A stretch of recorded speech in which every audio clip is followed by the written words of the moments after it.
এক শরাবি রাস্তা দিয়ে মদের বোতল নিয়ে যাচ্ছে, হযরত ওমর আসতেছেন। শরাবি বলতেছে, আল্লাহ ওমর থেকে যদি বাঁচাও, আজ জীবনে শরাব পান করবো না। তওবা করার সাথে সাথে হযরত ওমর কাছে এসে রাদিয়াল্লাহু তাআলা আনহু যখন বোতলটা নিলেন, দেখে দুধের বোতল। কিরে, এটা তো মদের বোতল ছিল, আমি দূর থেকে দেখেছি। বলে, আপনার নামের এত পাওয়ার, আপনার নামের ওসিলায় দোয়া করেছি, আল্লাহ মদকে দুধ বানিয়ে দিছে। হযরত ওমর ফারুক আযম, আল্লাহু আকবার, যদি জীবনে একবার দেখতাম, কদমটাতে চুমা দিয়ে দিতাম।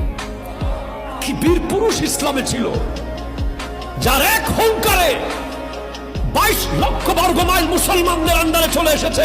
আর আজ যাবে কই? তুমি কালীগঞ্জ ছেড়ে গাজীপুর ছেড়ে ঢাকা যাবা, ঢাকা ছেড়ে আমেরিকা যাবা, আমেরিকা ছেড়ে লন্ডন যাবা, লন্ডন ছেড়ে দক্ষিণ আফ্রিকা যাবা, যেখানেই যাবে ভূমিকম্প সেখানে চলে যাবে। ঠিক কিনা জোরে কথা। এক শরাবি রাস্তা দিয়ে মদের বোতল নিয়ে যাচ্ছে, হযরত ওমর আসতেছেন। শরাবি বলতেছে, আল্লাহ ওমর থেকে যদি বাঁচাও, আজ জীবনে শরাব পান করবো না।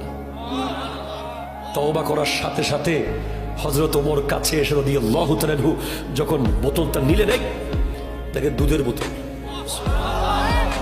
কিরে, এটা তো মদের বোতল ছিল, আমি দূর থেকে দেখেছি। বলে, আপনার নামের এত পাওয়ার, আপনার নামের ওসিলায় দোয়া করেছি, আল্লাহ মদকে দুধ বানিয়ে দিছে। হযরত ওমর ফারুক আযম, আল্লাহু আকবার, যদি জীবনে একবার দেখতাম, কদমটাতে চুমা দিয়ে দিতাম। কি বীর পুরুষ ইসলামে ছিল, যার এক হুঙ্কারে 22 লক্ষ বর্গ মাইল মুসলমানদের আন্ডারে চলে এসেছে। আর আজ যাবে কই?